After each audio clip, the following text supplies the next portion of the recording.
শুভ দর্শক, আজকে আমাদের মাঝে উপস্থিত রয়েছেন সঙ্গীত শিল্পী সঞ্চিতা রাখি।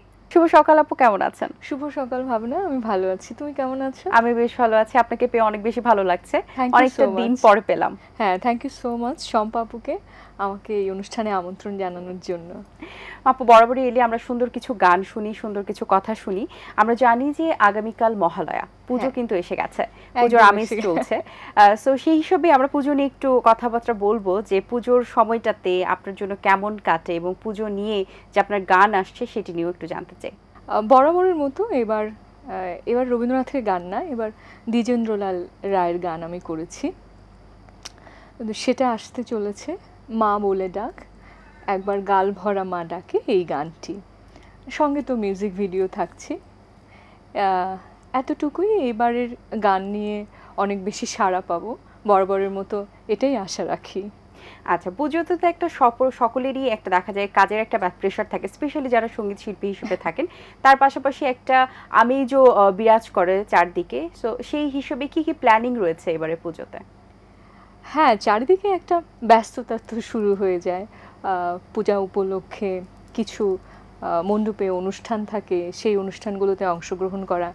এখন ছাত্রছাত্রীদের নিয়ে শারদ উৎসবের একটা পরিকল্পনা চলছে, সেটার একটা ব্যস্ততা আছে। আচ্ছা আপু, আপনার কণ্ঠে এখন একটা পুজোর গান শুনে নিতে চাই, তারপর বাকি আলোচনা। নিশ্চয়ই।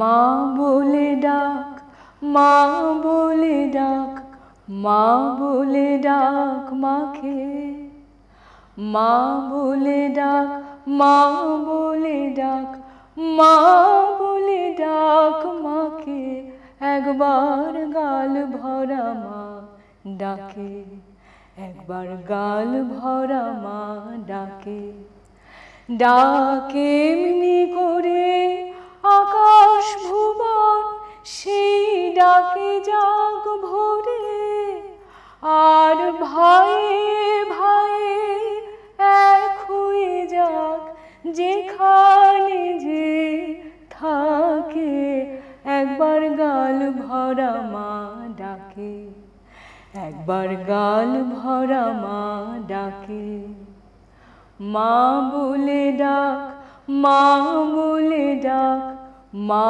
বলে ডাক মাকে, মা বলে ডাক, মা বলে ডাক, মা বলে ডাক মাকে, একবার গাল ভরা মা ডাকে, একবার গাল ভরা মা ডাকে। বাহ, চমৎকার, ধন্যবাদ আপু আপনাকে। আচ্ছা, পুজোর সময় অনেকেরই তো অনেক কিছু ভালো লাগে, স্পেশাল একটা ক্যাটাগরি থাকে যে ক্যাটাগরির জন্য ওয়েট করে, কেউ খাবারের জন্য, কেউ একটু ঘুরতে ফিরতে পছন্দ করেন। আপনার স্পেশালি কোন সাইডটা বেশি ভালো লাগে?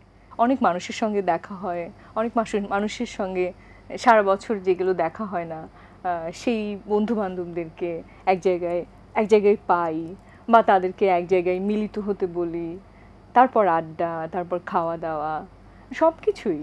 তারপরে আমাদের যে মিষ্টিগুলো থাকে সেগুলো তৈরি করা, সবার মধ্যে সেটা বিতরণ করা, এই সব কিছু নিয়ে একটা সুন্দর একটা সময় যায়, যেটা সারা বছর আমাদেরকে অনুপ্রেরণা দেয়, একটু শক্তি যোগায়, একটা পজিটিভ ভাইব দেয়।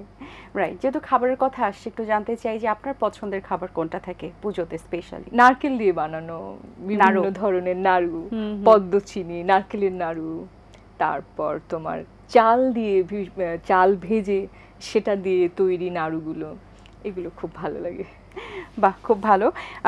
পুজোয় তো গানের আবেদন থাকেই বরাবরের মতোই, কোন কোন ধরনের গানের আবেদনটা বেশি থাকে? আমি তো রবীন্দ্রনাথের আর তিন কবির গানই বেশি করি, কাজেই যেখানেই যাই সেই গানগুলোই করি। আচ্ছা, যেহেতু তিন কবির কথা এসেছে আপু, আমি আগেও জিজ্ঞেস করেছি আপনাকে, আবার একটু জানতে চাই যে তিন কবির প্রতি যে ভালোবাসা, যে অনুপ্রেরণা, এটা কিভাবে এসেছিল আপনার, এবং তিন কবিকে নিয়ে গান করার পরে আপনার অনুভূতি কেমন? এই গানগুলো আসলে তিন কবি, রবীন্দ্রনাথের গান, কাজী নজরুল ইসলামের গান, এই গানগুলো ছোটবেলা থেকে শুনে শুনে বড় হয়েছি, সেই জায়গা থেকেই ভালো লাগা শুরু হয়েছে। তারপরে তো কথা প্রথমে বুঝতাম না, সুরগুলো খুব টানতো। এই যে মা বলে ডাক, একটা বাউল সুরের গান আমি করলাম, এখানে যেমন যেভাবে আমরা মাকে দেখি ওই কথাগুলোই পুরো গানে বর্ণনা করা হয়েছে, দেশমা হতে পারে, সেটা দেবী দুর্গা হতে পারে, হ্যাঁ, সেটা নিজের মা হতে পারে, যেভাবেই আমরা নিচ্ছি না কেন, এই গানগুলোর যে অর্থগুলো সেগুলো আসলে আমাকে খুব আমার মনকে স্পর্শ করে। আপু আপনার কণ্ঠে আরেকটি গান শুনে নিতে চাই, কোন গানটি শোনাবেন? এইবার শরৎ প্রকৃতির একটি গান করি, হৃদয়ে ছিলে জেগে দেখি আজ শরৎ মেঘে। ঠিক আছে। হৃদয়ে ছিলে জেগে দেখি আজ শরৎ মেঘে, হৃদয়ে কেমনে আজকে ভোরে গেল গো গেল সরে, কেমনে আজকে ভোরে গেল গো গেল সরে, তোমার ওই আঁচল খানি শিশিরের ছোঁয়া লেগে হৃদয়ে ছিলে জেগে দেখি আজ শরৎ মেঘে, হৃদয়ে। বাহ, অসাধারণ, অসংখ্য ধন্যবাদ আপু আপনাকে। আপু আমরা কিন্তু আপনাকে সাংস্কৃতিক অনুষ্ঠানগুলোতে অংশগ্রহণ করতে দেখি, খুব সুন্দরভাবে আপনি গান করেন। এই অনুষ্ঠানগুলো আপনাকে কতটা অনুপ্রাণিত করে, বা অনুষ্ঠানগুলো অংশগ্রহণ করার আগে এবং পূর্ব মুহূর্ত কেমন থাকে আপনার? আচ্ছা, এই প্রত্যেকটা অনুষ্ঠানই তো একটা চ্যালেঞ্জ থাকে। আসলে স্টেজটা একটা অন্যরকম ব্যাপার। স্টেজে কখনো কখনো মানুষের আমার কাছে অনেক সময় একটু পরীক্ষা মনে হয়। অনেক গানের অনুরোধ থাকে, কিছু গান হয়তো পারি, কিছু গান হয়তো ঝুলিতে থাকে, কিছু থাকে না। কাজেই এটা একটা সত্যি একটা অন্য ধরনের অভিজ্ঞতা, এবং সারা বছর এই অনুষ্ঠানগুলোর জন্য অপেক্ষা করে থাকি। কারণ এই অনুষ্ঠানে এত মানুষ আসে, সব ধরনের মানুষ, মানে দেবীর দর্শন করতে করতে, গান শুনতে শুনতে মানুষ এক ধরনের মানে অন্যরকম একটা আবহের মধ্যে দিয়ে যায়। আসলে নতুন যারা রবীন্দ্রসঙ্গীত করছেন, নজরুল সঙ্গীত করছেন, পাশাপাশি যারা তিন কবির প্রতি আকৃষ্ট হয়েছেন এবং তাদের গান নিয়ে কাজ করছেন, তাদের উদ্দেশ্য পরামর্শ বা তাদের মধ্যে আগ্রহ দুটোই কেমন দেখছেন, এবং আপনার কাছ থেকে পরামর্শ কি থাকে? যেহেতু শিক্ষকতার সঙ্গে জড়িত, আমার মনে হয় এই গানগুলোকে আমরা যখন শিখতাম, এই গানগুলোর অর্থভাবে বুঝতাম না, বা বুঝতে চাইলেও সেটা নিজে থেকে করে নিতে হতো, ডিকশনারি দেখে বা বাংলা অভিধান দেখে, বা যাকে মনে হতো যে উনি আমার এই গানের অর্থ এবং গানের ভাবগুলো সুন্দর করে বুঝিয়ে দিতে পারবেন, সেই মানুষের খোঁজে আসলে থাকতাম। কিন্তু এই যে শেখানোর শুরুতেই গানের পেছনে তো অনেক কথা থাকে, গানে প্রচুর মেসেজ থাকে, সেগুলো আগে বলে নিয়ে তারপরে আসলে গানটা শুরু করতে হয়। বিশেষ করে পঞ্চকবির গান, কারণ এখানে শব্দগুলো আমরা এখন এই শব্দগুলো বহুল প্রচলিত নয়, কাজে এই শব্দগুলো বলে অর্থ বুঝে কি বলতে চাইছে গানের মধ্যে, সেই দিকগুলো নিয়ে বলে বুঝিয়ে তারপর গানটা শেখালে আমার মনে হয় এই গানটা সবাই খুব ভালোভাবে গ্রহণ করতে পারবে।